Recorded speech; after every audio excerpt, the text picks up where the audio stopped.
Bom, então vamos ver agora o limite inferior.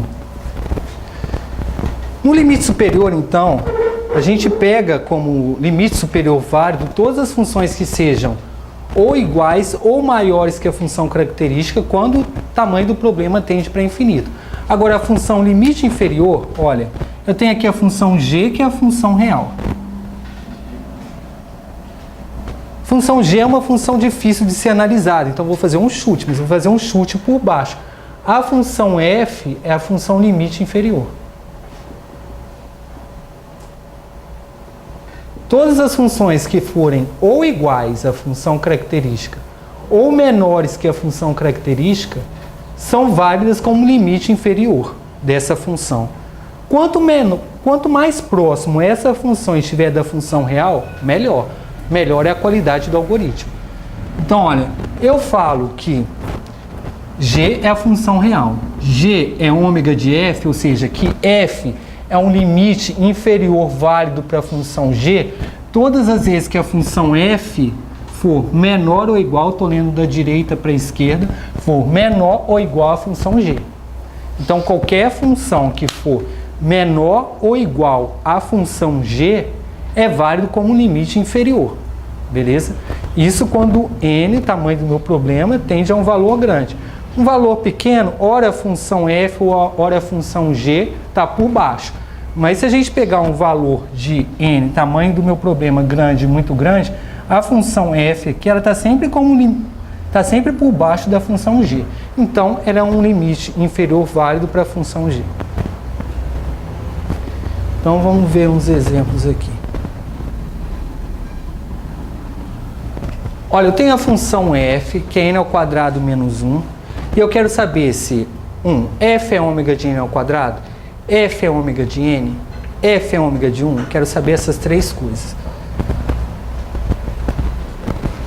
Da mesma forma, eu vou pegar a função f e vou extrair a função característica. Função f é a soma de dois termos. O primeiro termo é n ao quadrado, o segundo termo é a função constante. Entre esses dois termos, o que cresce mais rapidamente é n ao quadrado. Agora eu vou analisar as conjecturas. A primeira conjectura é: o que é f? N ao quadrado. Eu quero saber se n ao quadrado é ômega de n ao quadrado. Vou aplicar o conceito da notação ômega, ou limite inferior. Para isso ser verdade, a função dada como parâmetro para notação, que é essa função n ao quadrado, ela tem que ser menor ou igual à função característica. Bom, isso é verdade? Isso é verdade. Então, f é um ômega de n ao quadrado? É. N ao quadrado é um limite inferior válido para a função n ao quadrado menos 1? Sim. Vamos para a segunda conjectura. 2.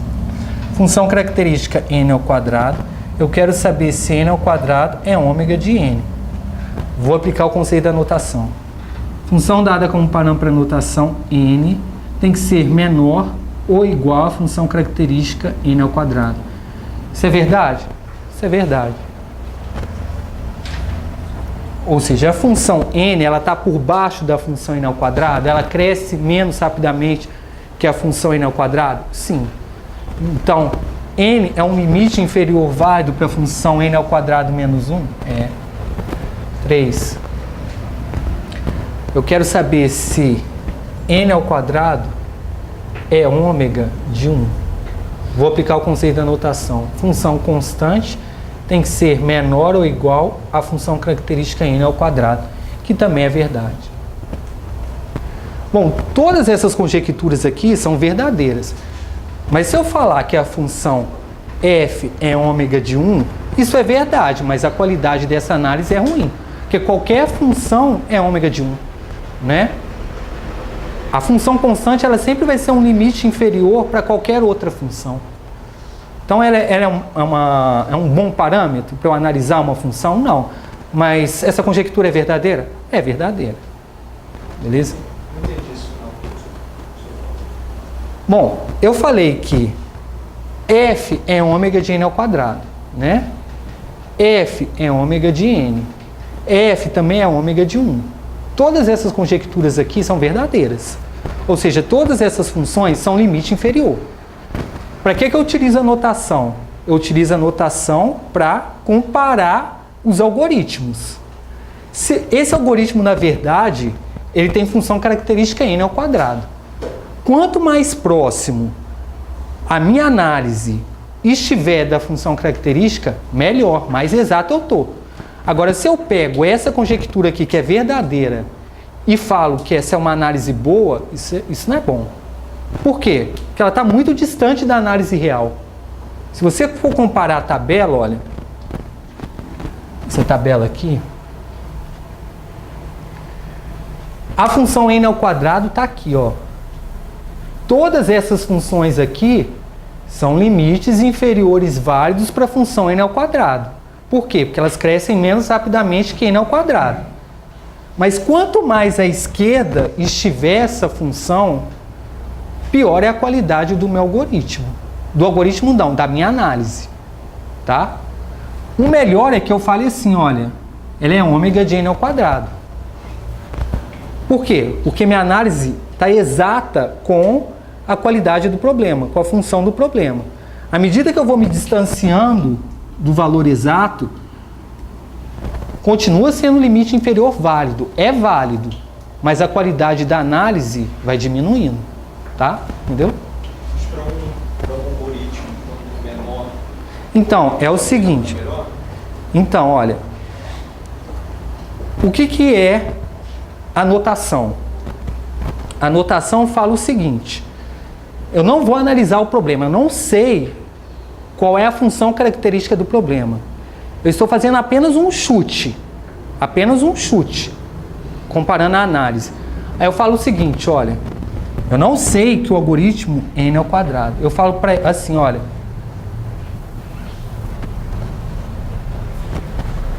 analisei o algoritmo e eu cheguei à conclusão que ele é ômega de 1. O que diz o limite inferior? O limite, a notação limite inferior fala o seguinte, olha. Isso daqui é um limitante inferior para a minha função, a função constante.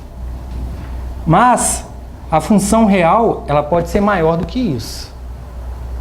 Ela pode ser maior do que isso. Olha a distância daqui para aqui. É uma distância muito grande. Entendeu? Ou seja, se eu falo que a função constante é um limite inferior, mas só que a função real ela pode ser maior do que isso, se eu realmente souber que o algoritmo é n ao quadrado, eu estou fazendo uma péssima análise na hora de analisar. Por quê? Porque ela está muito distante da função real. Agora, se eu falo assim, olha, eu tenho aqui meu limite inferior que é n ao quadrado. Bom, ele é um limite inferior, ele está limitando por baixo. Ele pode ser maior. Mas eu sei que ele é realmente n ao quadrado, eu estou exatamente igual à qualidade do algoritmo. Entendeu?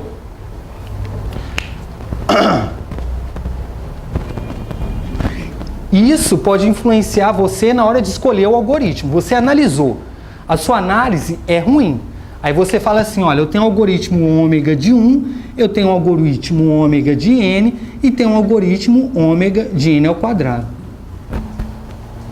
Bom, como você sabe, quanto melhor é a qualidade do algoritmo, mais eficiente ele é. Mas se você fez uma análise errada, você pode estar escolhendo o algoritmo equivocadamente, entendeu? Você falou que ele é ômega de 1, a notação é um chute. Mas na verdade, ele é n ao quadrado. Isso daqui é verdade? Isso daqui é verdade. Mas você fez uma análise boa? Não. Então você está escolhendo o algoritmo de forma errada. Entendeu? Sim? Isso daqui é uma análise que você fez. E essa análise vai subsidiar você na hora de escolher um algoritmo. Você não tem a função completa. A função completa é difícil de estipular. Mas você fez um chute. Você fez um chute por baixo, nesse caso aqui. Tá? Isso daqui vai falar assim, olha, dado esses três algoritmos A, B e C, bom, eu vou admitir que você fez uma análise boa. Então, na hora de escolher o algoritmo que eu vou aplicar dentro do meu problema, eu vou falar assim, olha, é o C que eu vou escolher. Mas se você fez uma análise ruim, Você pode estar escolhendo o C equivocadamente. Beleza?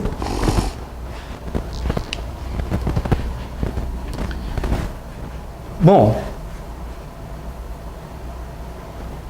vamos lá. A gente já viu que essas três conjecturas são verdadeiras. Agora eu quero saber se F é ômega de n ao quadrado. N ao cubo. Bom, por fim o 4. O que é F? É n ao quadrado. Eu quero saber se n ao quadrado é ômega de n ao cubo. Para isso ser verdade, essa função que é dada como parâmetro para a notação n ao cubo tem que ser menor ou igual a n ao quadrado. Isso é verdade? Não. É falso. Então, olha, todas as funções que são ou iguais ou maiores que a função característica são válidas como limite superior. Todas as funções que forem ou iguais ou menores que a função característica são válidas como limite inferior. Agora a gente vai para a última notação, que é a notação θ. Na notação θ, eu não quero as funções maiores que a função característica. Não quero as funções menores que a função característica. Para mim, só é válido como parâmetro para a função θ aquela função que seja exatamente igual à minha função característica. Está aqui, θ. Só vou terminar aqui e a gente vai para o intervalo. Então, olha, formalmente a função θ é definida da seguinte forma. Lembrando que se eu tenho a notação f é θ de g, eu vou falar que g é um limite superior justo para a função f se duas conjecturas forem satisfeitas. F é O de g. E segundo, g é O de f. Na realidade, isso vai acontecer quando as duas funções características forem iguais, quando elas baterem. Mas vamos ver aqui, olha. Eu tenho a função f, que é n ao quadrado menos 1. Eu tenho a função g, que é n ao quadrado. E tenho a função h, que é n ao cubo. Eu quero saber se f é θ de g. Vou mostrar aqui para vocês formalmente.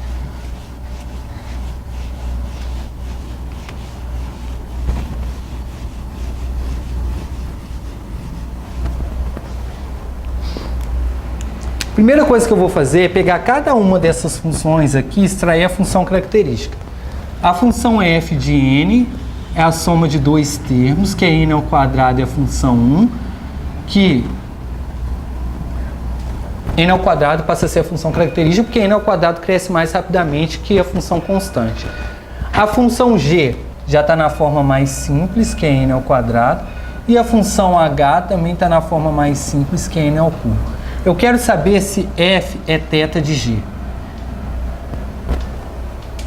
Eu vou verificar essa conjectura aplicando essa condição aqui, olha. F vai ser θ de g se e somente se, primeiro, f tem que ser O de g. E segundo, g tem que ser O de f. Se essas duas conjecturas forem verdadeiras, então f vai ser θ de g. O que é f? É n ao quadrado. O que é g? É n ao quadrado.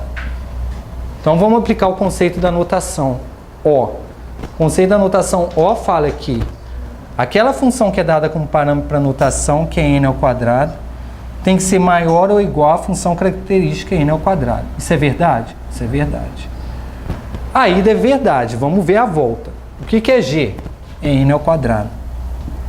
O que é f? É n ao quadrado. Vou aplicar novamente o conceito da notação. Para isso ser verdade, função dada como parâmetro para a notação n ao quadrado tem que ser maior ou igual à função característica n ao quadrado. Isso é verdade? Isso é verdade. F é O de g, g é O de f, então f é θ de g. Como as duas conjecturas são verdadeiras, f é θ de g. Isso aí é significante, como o senhor falou, sempre vão ser. Isso, todas as vezes que as funções características forem iguais, uma função vai ser θ da outra. Agora vamos ver aqui, olha. Esse G é o que é mesmo? Real ou positivo? Aqui são duas funções. O G podia ser outra Isso. coisa, é isso? G podia ser... Aqui G está fazendo tanto o papel de limite superior quanto de limite como de função real. Ora ele faz papel de função real, ora ele faz papel de função limite superior, tá? Também é válido eu dizer que se f é O de G e f é ômega de G, também é teta de G. Se f é O de G... E f é ômega de G. Então é teta de G. O limite superior e o limite inferior são iguais. É verdade. Bom, vamos ver agora a terceira afirmativa aqui, olha.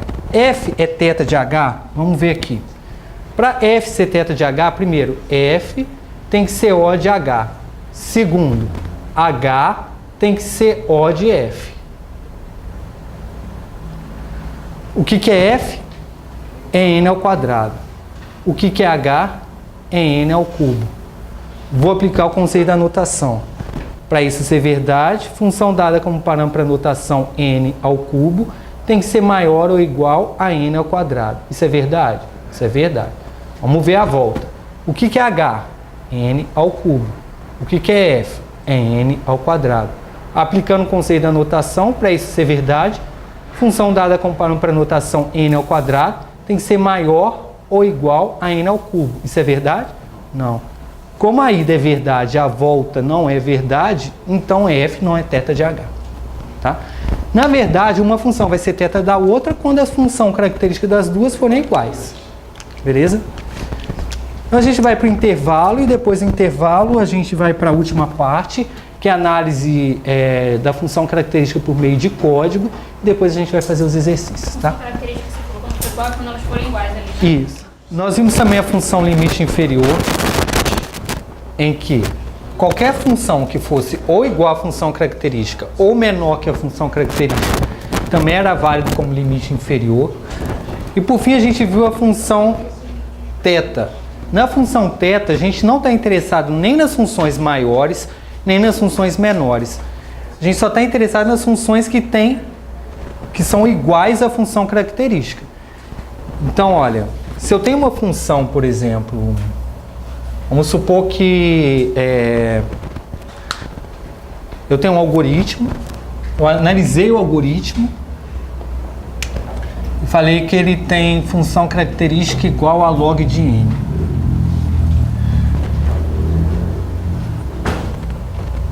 Aí eu quero estipular uma função limite superior justo para a função g de n. Ou seja, eu quero saber se g de n é θ de f e eu quero saber que f é esse. Para a função f ser um limite superior justo para a função g, só existe uma opção. A função f tem que ter função característica exatamente igual à função g. Ou seja, f também tem que ser log de n. Então, se f for log de n, g vai ser θ de f. Agora, se eu fizer o seguinte, olha, colocar outra função, por exemplo, f de n igual a n, eu quiser saber se g de n é θ de f, isso daí vai ser falso. Porque só se as funções forem exatamente iguais, uma função vai ser θ da outra. Então, olha, g é a função característica, a função real. Ela é igual a log de n. Eu tenho duas funções, f de n igual a log de n e f de n igual a n. Se f de n for igual a n, g de n, eu vou verificar se g de n vai ser θ de f. Eu sei que g de n é log de n. Eu sei que f é n. Para isso ser verdade, as funções características têm que ser iguais. Então essa função aqui, n, tem que ser igual a log de n. Isso daqui é verdade? Não. Então isso daqui é falso. G não é θ de f se f de n for igual a n. Agora, se f de n for igual a log de n, as funções vão ser exatamente as mesmas. Aí a conjectura vai ser verdadeira. Então, para saber se uma função é θ de outra, compare as funções características. São iguais? Se são iguais, uma função é θ da outra. São diferentes? Se são diferentes, uma não pode ser θ da outra, tá? Bom, vamos agora para frente analisar as funções por meio do código.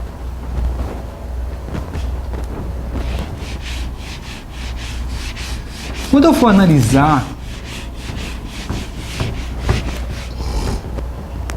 um código, o que eu preciso fazer é contar o número de loops que esse código tem. Não é qualquer loop, é o número de loops que dependem do tamanho da entrada do problema. Por exemplo, olha, esse loop daqui varia de 0 até n. N é o tamanho do problema. Quantas vezes esse conjunto de instruções ele é executado? Em torno de n vezes. Como eu estou trabalhando com complexidade assintótica, eu não preciso contar exatamente o número de vezes que esse conjunto de instruções vai ser executado, ou seja, se é n mais 1, n menos 1, n menos 2, n menos 3. Não, por quê? Porque na hora de eu utilizar as regras de complexidade assintótica, n mais 1 vai ser n, né? Porque n mais 1 é a soma de dois termos e a gente vai pegar sempre o termo que cresce mais rapidamente. Tá? Então, quando eu for analisar, em torno de quantas vezes esse trecho de código é executado? Em torno de n vezes. Se eu for utilizar a função limite superior, eu posso falar que esse trecho de código tem complexidade O de n? Posso. Eu posso falar que ele tem complexidade O de n ao quadrado? Posso também. Eu posso falar que esse trecho de código tem complexidade O de n ao cubo? Posso. Mas, quanto mais próxima estiver da função n, melhor vai ser a análise, tá? Aqui dessa forma, aqui desse lado, eu tenho dois loops, um dentro do outro, e cada um dos loops depende do tamanho da entrada do problema. Quando eu tenho um loop dentro do outro, eu vou multiplicar as complexidades. Então, esse trecho de código vai ser executado em torno de n ao quadrado vezes, tá? Agora, vamos ver aqui. Vamos supor, vou apagar.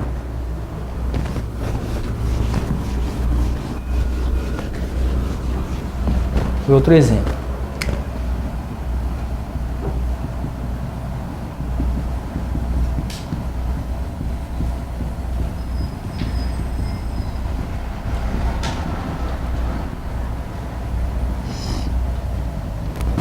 Qual a complexidade desse trecho de código? Isso, é constante. Esse daqui tem complexidade constante. Por quê? Porque esse for não depende do tamanho da entrada do problema. Ele é executado exatamente 1 milhão de vezes, todas as vezes que eu entro nele. Beleza? Se eu fizer isso daqui...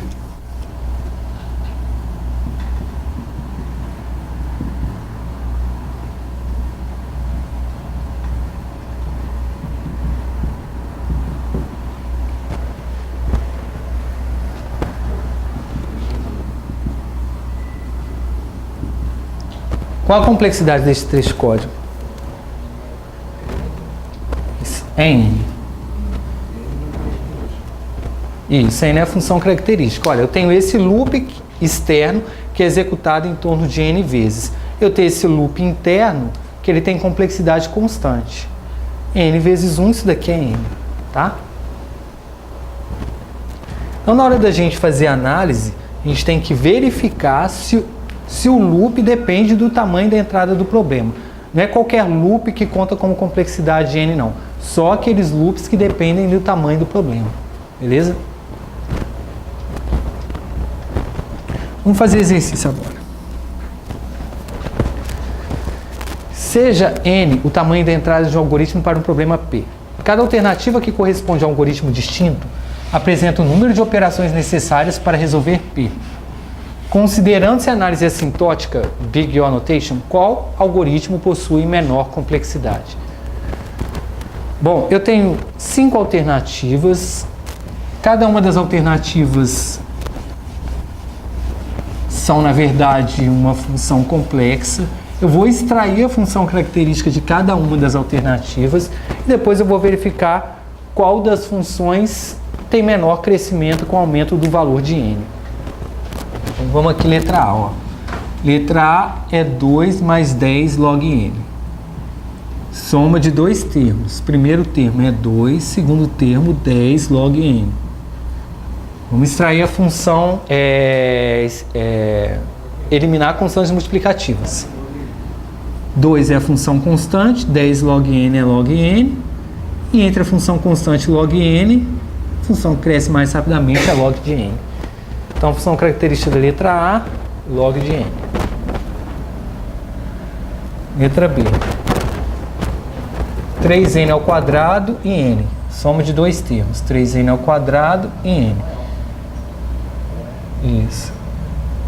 3n ao quadrado, eliminando constante multiplicativa n ao quadrado. N já está na forma mais simples.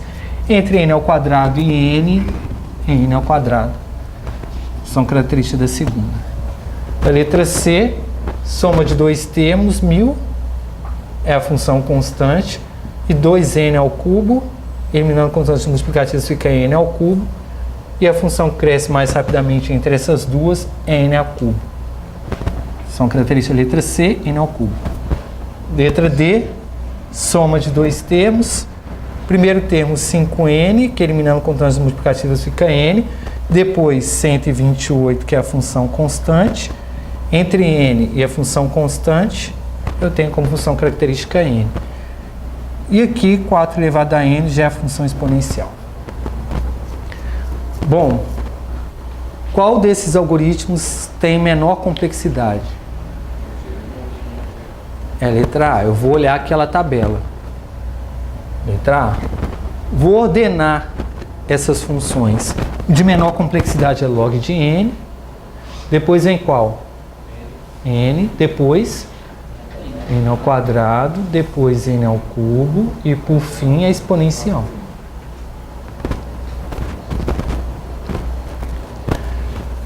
Bem fácil. Você lembra dos passos, primeiro extrair função característica, depois você lembra daquela tabela, você já resolve a questão, beleza? Vamos para o próximo. Tudo bem? Beleza?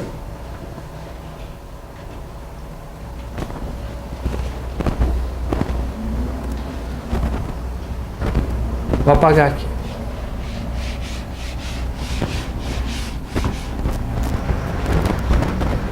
Aumentar um pouco.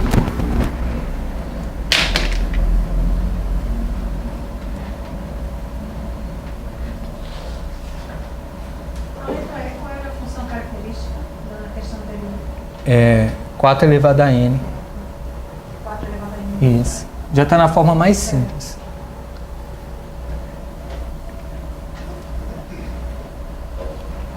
Pronto. Oh.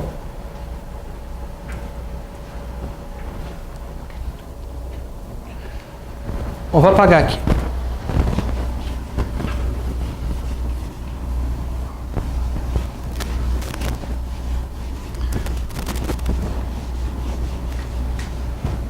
Olha, nós vimos anteriormente, quando eu tenho um loop dentro do outro e cada um desses loops depende do tamanho da entrada do problema, eu faço a multiplicação entre as duas entradas e eu obtenho a função característica, tá? Então, se eu for multiplicar n por n, isso daqui é a função quadrática, é letra D. A gente viu o seguinte, olha, se eu tenho dois loops, um começando de 0 e indo até n, o outro começando de 0 indo até n, eu tenho lá a função n vezes n, função quadrática. Eu vou mostrar para vocês, olha, que eu tenho um loop e o loop interno depende do loop externo. Mesmo assim, a função continua sendo quadrática. Vou mostrar aqui para vocês. Aqui na questão, ela não pede. Todas as vezes que eu tiver um loop dentro do outro, mesmo que o loop interno dependa do loop externo, eu multiplico as duas entradas e eu tenho a complexidade do algoritmo. Vou mostrar para vocês. Vamos supor que nosso n aqui vai até 4. N é igual a 4. Então, olha, para i igual a 1, o loop J vai ser executado quantas vezes? de 1 até 4. Ele vai executar 4 vezes. Depois que ele executa 4 vezes, ele volta para o i aqui e incrementa o valor de i. I que era 1 passa a ser 2. Quando o i for igual a 2, j vai ser executado quantas vezes? De 2 até 4. Vai ser executado 3 vezes. Quando o i for igual a 3, j vai ser executado quantas vezes? 2 vezes. Quando i for igual a 4, j vai ser executado 1 vez. Pronto. Vamos lá. Isso daqui é uma soma, olha. O que é 4? É n. Isso daqui é 1. Isso daqui é a soma dos termos de uma PA. Soma dos termos de uma PA é a índice 1 mais a índice n vezes n sobre 2. O primeiro termo dessa sequência é n. Está aqui. O último termo da sequência é 1, mais 1. A quantidade de termos dessa sequência, 1, 2, 3, 4, exatamente n, dividido por 2. Bom, isso daqui é n ao quadrado sobre 2 mais n sobre 2.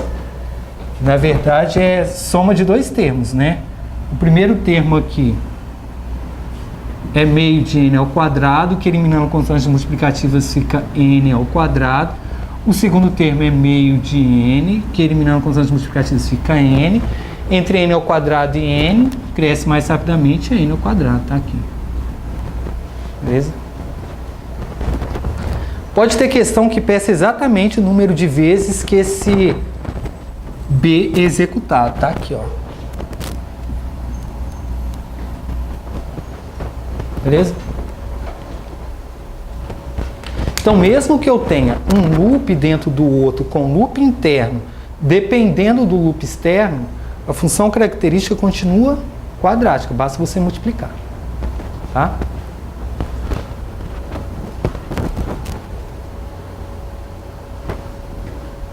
Sim?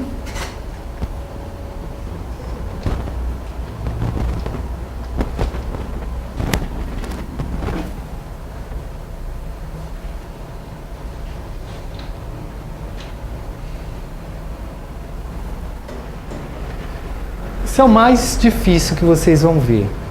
Para fazer soma de PA, decorar essa fórmula e pronto. Aí vocês fazem esse esqueminha que eu fiz aqui e chegam rapidinho à resposta.